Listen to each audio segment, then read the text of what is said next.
So you've been practicing your video making skills for a little while now, and you feel like maybe it's time you started trying to create content for brands. So step one is to identify what the brand actually needs. Figure out what the brand actually wants to accomplish from creating videos. Is that to drive direct sales? Do they want to increase traffic to another source? Do they want to reach a larger audience and increase brand exposure and awareness? Or do they simply just want to create a personality and a brand image around their company? So to illustrate this, I'm going to show you two videos I shot recently for a brand called HockeyShot so that we can hopefully get an idea of how different types of videos can accomplish different things.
So clearly we have two very different styles of video created for the same brand, but each with a different motive. Video A is a lifestyle piece that has a relatable feel and enhances the brand image while also promoting their product. In the video, we see HockeyShot products such as the training aids, the red puck, but most importantly, the synthetic ice tiles. And the whole point of this video is to show that even in the summer during the off season, you can still get your training in by using these products. Now, taking a look at video B, we have a totally different concept, and what we have here is a behind the scenes look of what goes on at the HockeyShot offices. In the video, we actually have two well-known hockey influencers, Pavel Barber and Coach Jeremy, who can be seen working on an IGTV video for HockeyShot. And with this little behind the scenes edit, we're aiming to give their audience an exclusive glimpse into the work they're putting in with a fly on the wall sort of vibe. So really the goal with video B was to create a connection between HockeyShot and their audience, as well as drive traffic to the other content on their social media, in this case, their IGTV.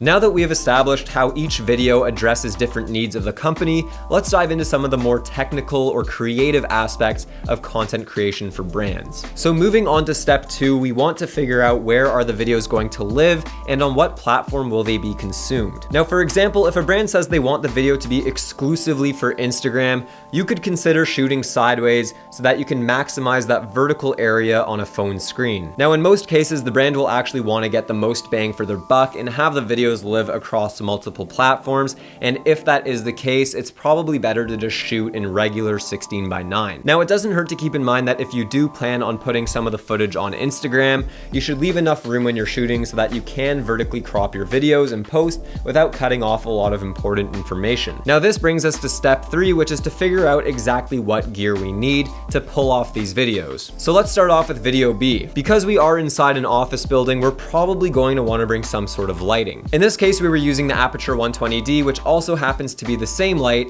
I use for all of my YouTube videos. Now, for this entire sequence, all I used was this Canon 50mm f1.8 lens and a Sigma MC11 adapter so that I could mount the lens on my Sony body. I shot the video completely handheld in a frame rate of 120 frames per second, and by shooting in a high frame rate, I could slow down a lot of the footage and smooth out those handheld movements, giving me the most cinematic results. Now, a lot of the time, people will just throw any old lens onto their camera body without actually considering why they would want to choose a certain focal length. Now, I could have used my expensive Zeiss 25mm, but this focal length is simply too wide for this type of shoot. Because we're capturing behind the scenes video, I wanted to use a tighter lens like the 50mm so we could take a step back from the action and really dial in that fly on the wall vibe. Switching things up and looking at video A, our equipment actually does change quite a bit. This time around, we're still using the Sony a7 III, only this time we've got it mounted on the Zhiyun Spin Crane Plus gimbal with our Zeiss 25 f2 and the Polar Pro ND8 PL filter. Not only does the wider focal length allow us to get closer to the action, it also introduces more context to our scene, revealing important information about our setting. If the entire video was shot using the same 50mm from Video B, the audience may not even notice the fact that our subject is playing hockey on a dock next to the lake because the focal length is tighter and a lot more zoomed in. Now, having the setup on the gimbal allows us to get longer moving shots that are still smooth without the need to slow down all of our footage. Now, it's also worth noting that I did occasionally throw in some clips using the Zeiss 85mm to create a little bit more variation in our shots. Most of the footage in this video is shot at 4K in 24 frames per second and left at regular speed,